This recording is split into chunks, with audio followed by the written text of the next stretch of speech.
Et si je vous disais que le succès, ou l'échec, de tout votre potager d'été se joue maintenant, en plein mois de février? Bonjour à tous les passionnés de la terre. Beaucoup de jardiniers pensent que l'hiver est une saison de repos total, une erreur qui peut coûter très cher. Aujourd'hui, on va parler de ce geste crucial, souvent négligé, qui fait toute la différence entre une terre pauvre et stérile et un sol vivant et fertile qui nourrira vos plantes tout l'été. C'est l'action la plus importante que vous puissiez faire en ce moment pour garantir des légumes savoureux et des fleurs éclatantes. Restez bien jusqu'au bout, car je vais vous dévoiler non seulement quoi faire, mais surtout pourquoi et comment, étape par étape. Vous ne regarderez plus jamais votre jardin en hiver de la même manière, c'est une promesse. Avant de mettre les mains dans la terre, comprenons pourquoi le mois de février est si stratégique. Imaginez votre sol comme un grand organisme endormi. Il n'est pas mort, loin de là. Il est en dormance. Les pluies d'hiver l'ont peut-être compacté, lessivé certains nutriments, mais la vie microbienne, les bactéries, les champignons, tout ce petit monde est là, attendant le signal du réveil. Intervenir en février, c'est comme préparer un petit déjeuner nutritif pour quelqu'un qui va courir un marathon. On agit avant le grand boom de la vie printanière, sans déranger les racines des plantes déjà en place et en donnant le temps aux amendements de commencer à se décomposer et à s'intégrer. Quand on parle de terre pauvre, on ne parle pas seulement d'un manque d'engrais. Une terre pauvre est une terre morte, sans structure, sans matière organique, incapable de retenir l'eau et les nutriments. C'est cette pauvreté que nous allons combattre aujourd'hui pour construire une fertilité durable pour toute la saison à venir. Alors, commençons par le commencement. Pourquoi février est-il vraiment le mois charnière? Ce n'est pas un hasard du calendrier.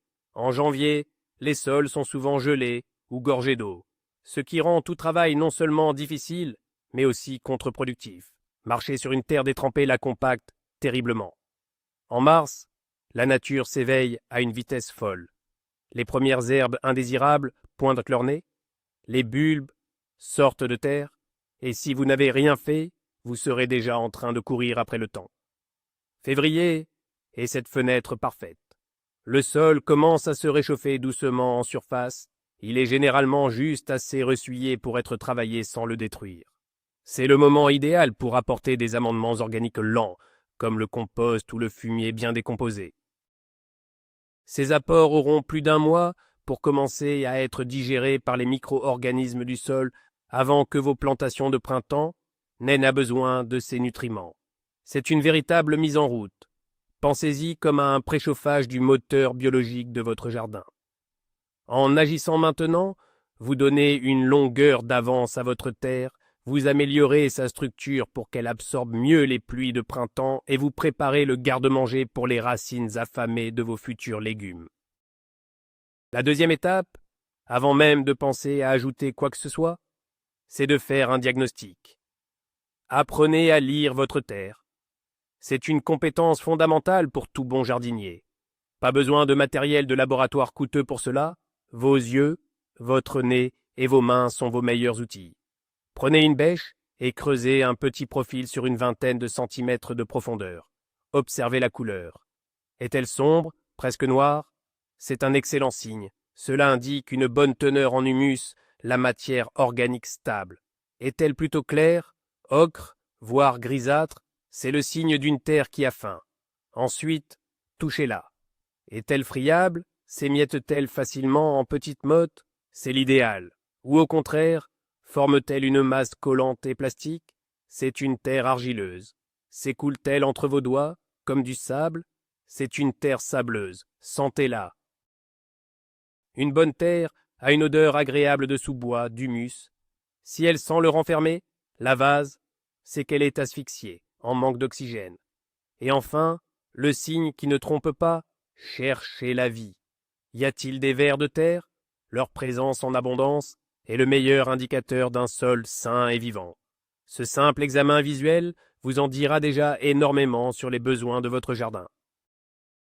Maintenant que vous avez une première impression, allons un peu plus loin avec une analyse incroyablement simple et gratuite, le test du bocal. C'est un classique, mais il est d'une efficacité redoutable pour connaître la texture précise de votre sol. Prenez un bocal en verre transparent avec un couvercle type bocal à confiture. Remplissez-le à moitié avec de la terre prélevée à différents endroits de votre potager sous la couche de surface. Rajoutez de l'eau jusqu'à remplir presque entièrement le bocal en laissant un peu d'air.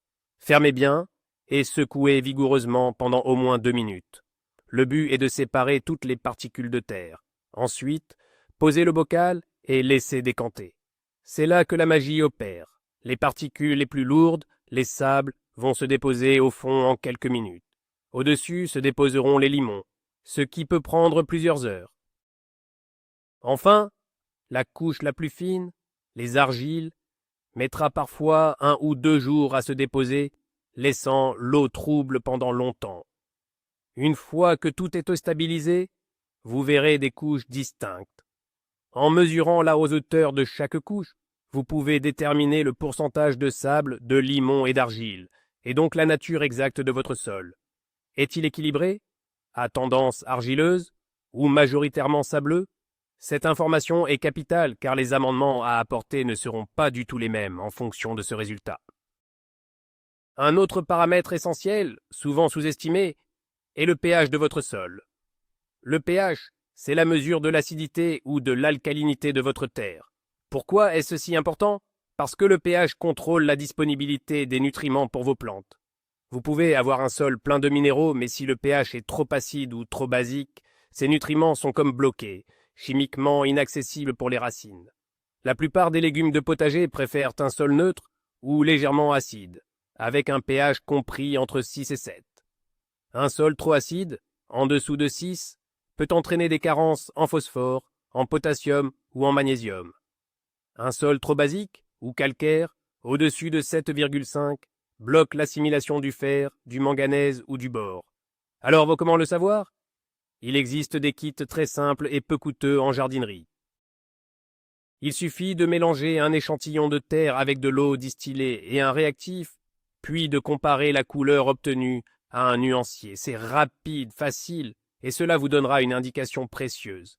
Si votre sol est trop acide, un apport de chaux ou de cendre de bois à l'automne est recommandé. S'il est trop calcaire, l'apport massif et régulier de matière organique comme le compost aidera à tamponner le pH et à le ramener vers la neutralité. Après le diagnostic, la première action physique à envisager est l'aération. Au fil de l'hiver, sous l'effet des pluies et parfois de votre propre piétinement, le sol a tendance à se tasser, à se compacter. Cette compaction est un véritable fléau. Elle empêche l'air et l'eau de circuler et les racines de se développer. Un sol compacté est un sol asphyxié, où la vie microbienne ralentit et où les vers de terre ne peuvent plus faire leur travail. L'objectif est donc de décompacter sans détruire la structure du sol. Pour cela, oubliez la moto bineuse ou le labour profond, nous y reviendrons. L'outil roi pour cette opération est la grelinette, aussi appelée biofourche ou aérofourche. C'est un outil formidable qui permet de soulever la terre en motte, de l'aérer en profondeur sans la retourner. On enfonce les dents verticalement, on tire sur les manches vers soi et on recule d'un pas pour recommencer. Ce simple mouvement crée des fissures, des micro-galeries qui vont permettre à l'air et à l'eau de pénétrer à nouveau. C'est un travail physique, certes, mais incroyablement bénéfique.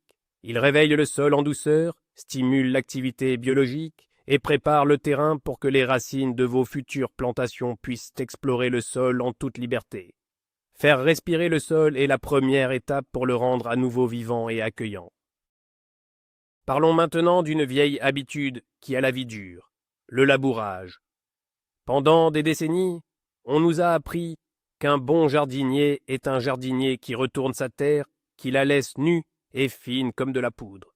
C'est l'un des plus grands mythes du jardinage, et il est temps de le déconstruire. Le labour, surtout avec un motoculteur, est une véritable catastrophe écologique à l'échelle de votre potager. Pourquoi? Parce que le sol est un écosystème stratifié, avec des couches de vie bien organisées. En surface vivent les micro-organismes qui ont besoin d'oxygène, les aérobies. Plus en profondeur, vivent ceux qui n'en ont pas besoin, les anaérobies. Retourner la terre, c'est envoyer les premiers en profondeur où ils vont s'asphyxier, et remonter les seconds en surface où l'oxygène va les tuer. Vous détruisez en un seul passage des années de travail de la nature. De plus, le labour pulvérise la structure du sol, brisant les agrégats que les vers de terre et les champignons avaient mis tant de temps à construire.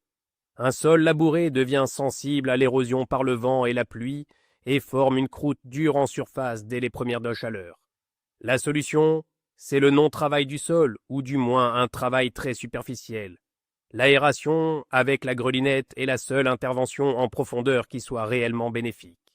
Pour le reste, on se contentera de griffer la surface. Maintenant que le sol est aéré et que nous avons banni le labour, il est temps de le nourrir. Et l'aliment numéro 1, l'or noir du jardinier, c'est bien sûr le compost. Mais attention, pas n'importe quel compost. On parle ici d'un compost mûr, bien décomposé. Un bon compost ne sent pas mauvais, il a une odeur agréable de forêt.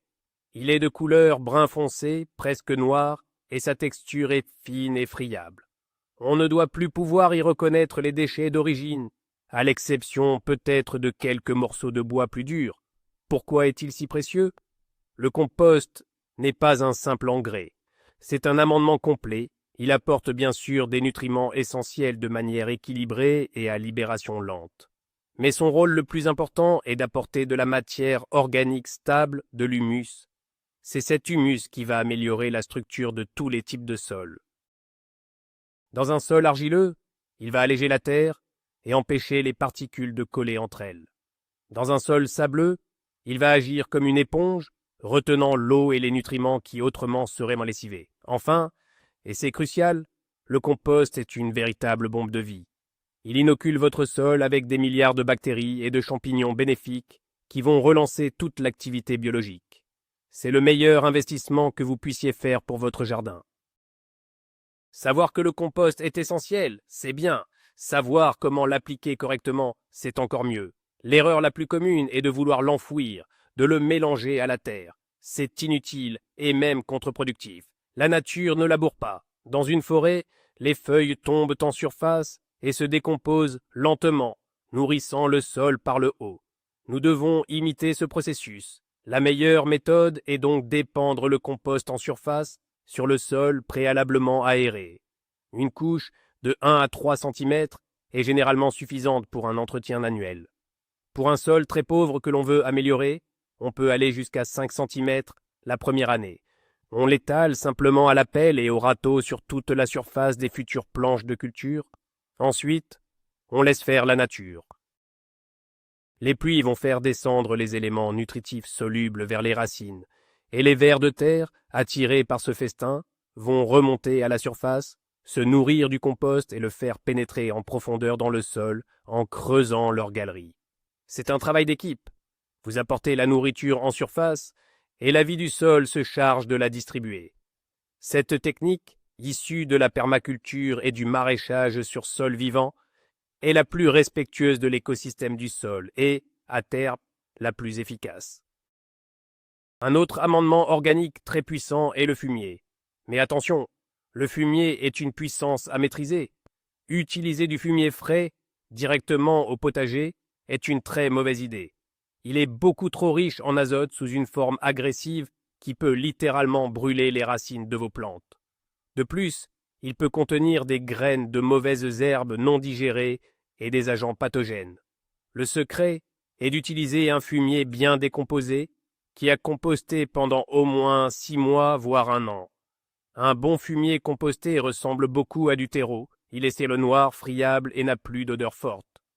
Les plus courants sont le fumier de cheval, très équilibré, le fumier de vache ou de mouton, plus froid mais riche, et le fumier de poule, extrêmement concentré et à utiliser avec parcimonie. En février, vous pouvez épandre une fine couche de ce fumier composté en surface de la même manière que le compost. Il apportera une grande quantité d'éléments nutritifs et stimulera fortement l'activité microbienne. Si vous n'avez accès qu'à du fumier frais, ce n'est pas un problème.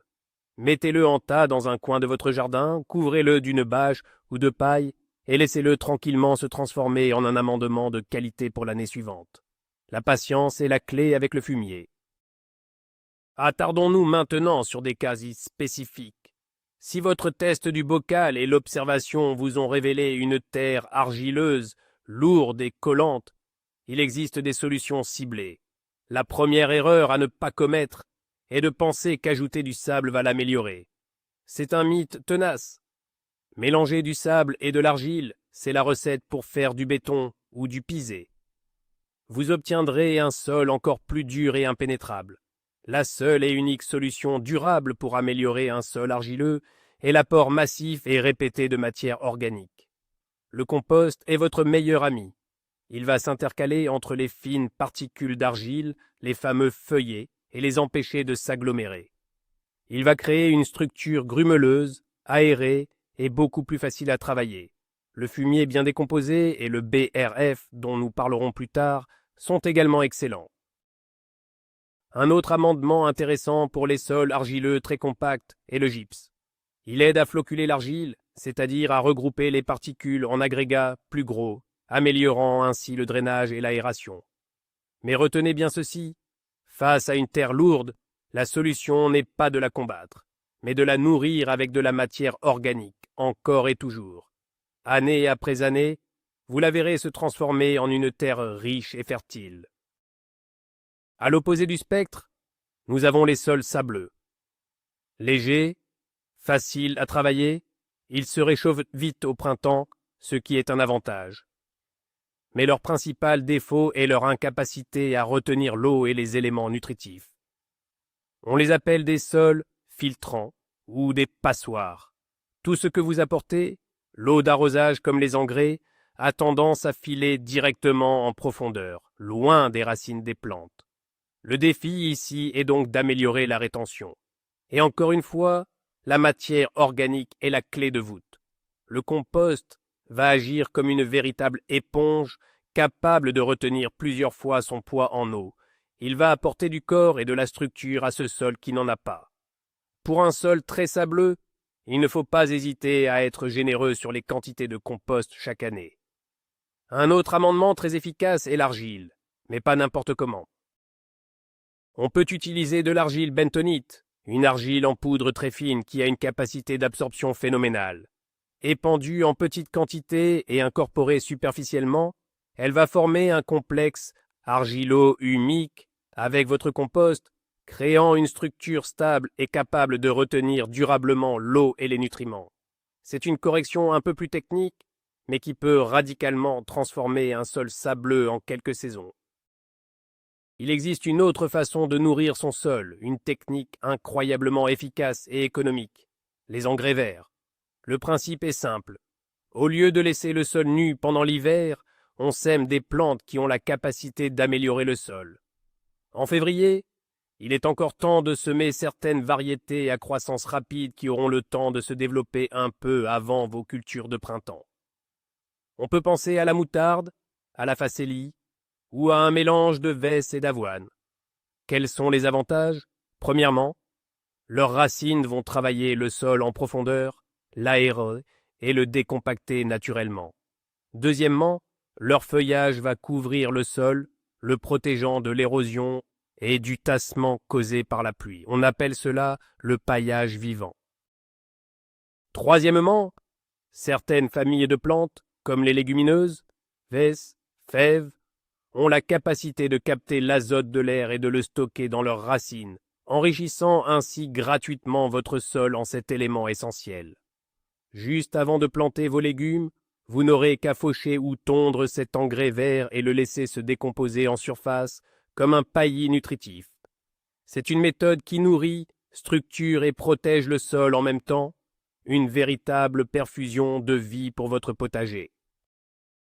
Parlons maintenant d'un amendement qui est une véritable révolution pour le sol, mais qui demande un peu de patience, le BRF, ou bois raméal fragmenté.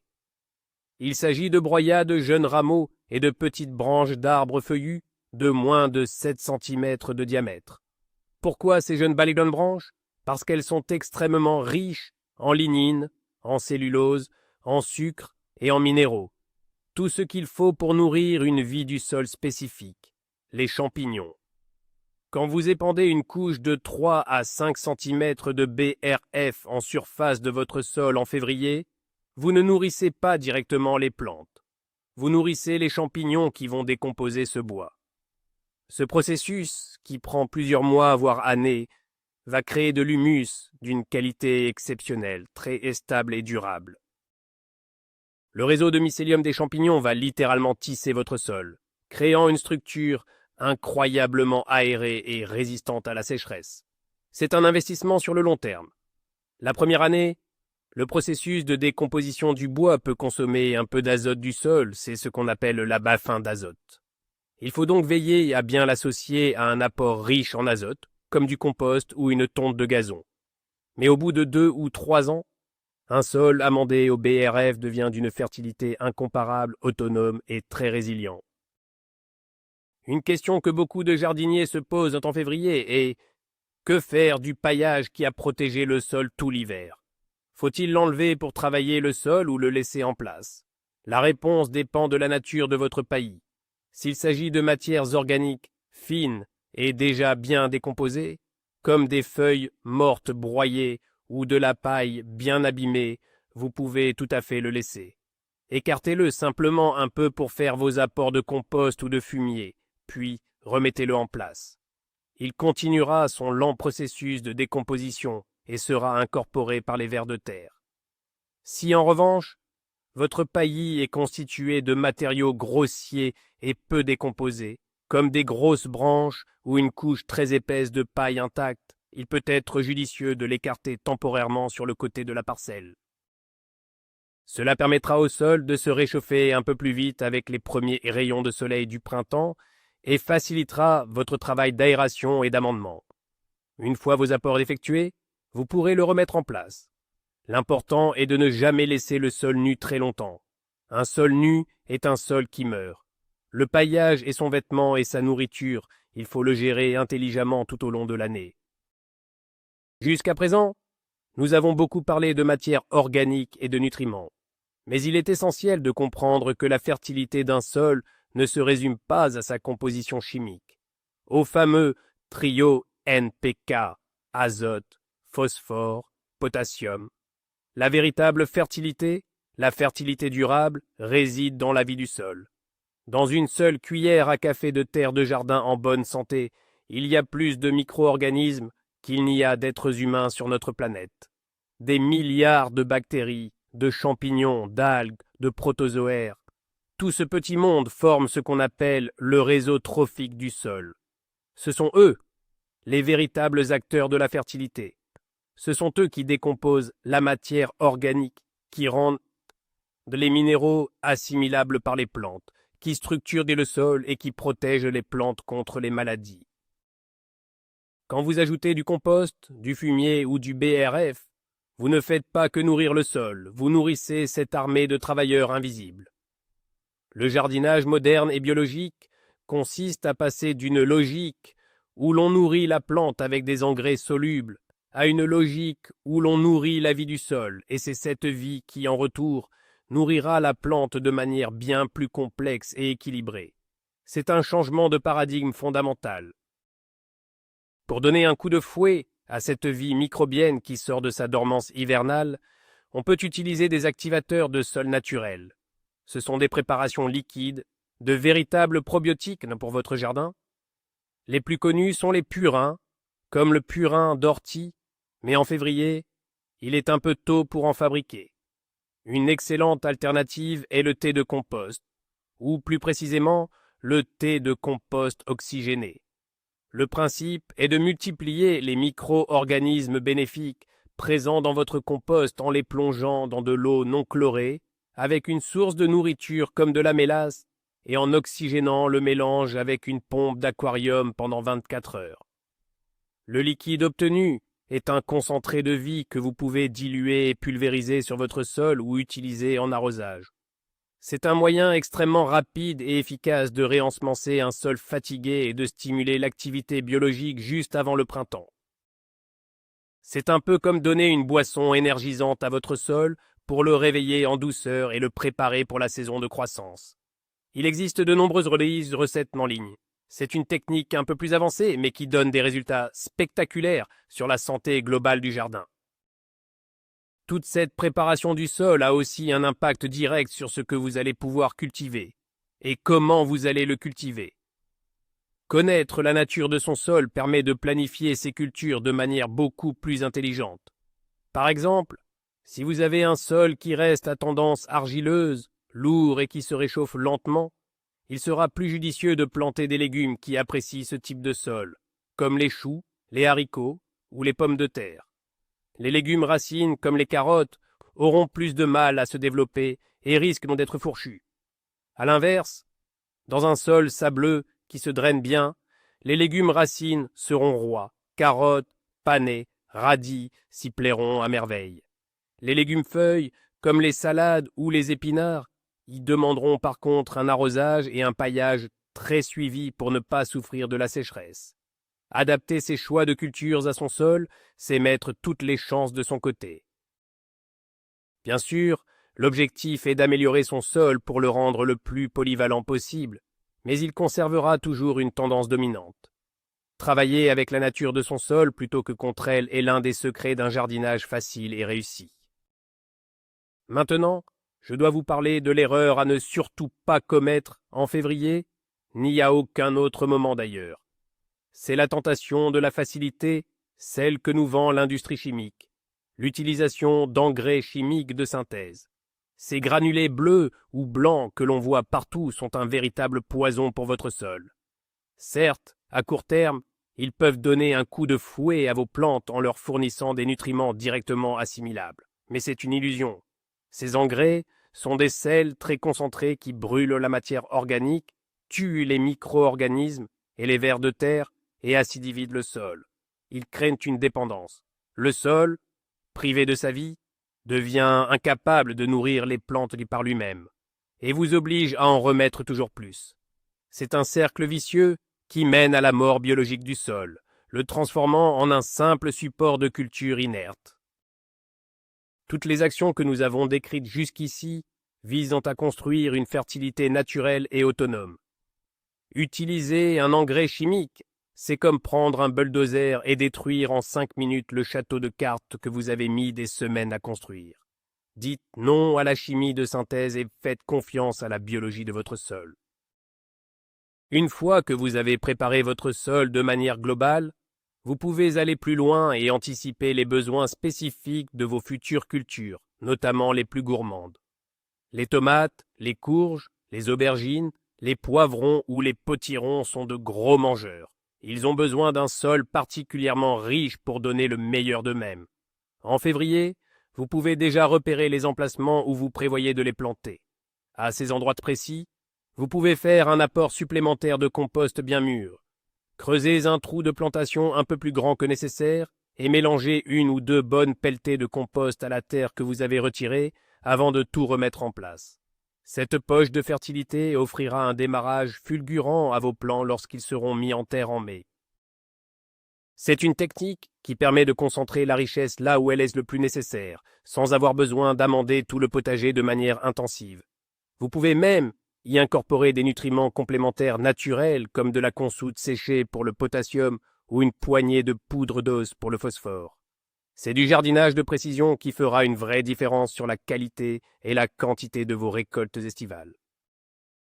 Pour finir, afin de ne pas vous sentir dépassé par toutes ces informations, la meilleure chose à faire est de créer un petit calendrier d'amendement pour votre jardin. Ce que vous faites en février est la fondation, mais la nutrition du sol est un processus continu. Notez dans un carnet les actions que vous avez menées. Aération à la grelinette, apport de X brouettes de compost, paillage avec tel matériau.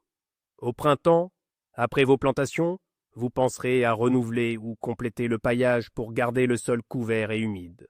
En été, vous pourrez faire des apports complémentaires pour les cultures les plus longues, sous forme de compost de surface ou d'arrosage avec du purin d'ortie ou de consoude.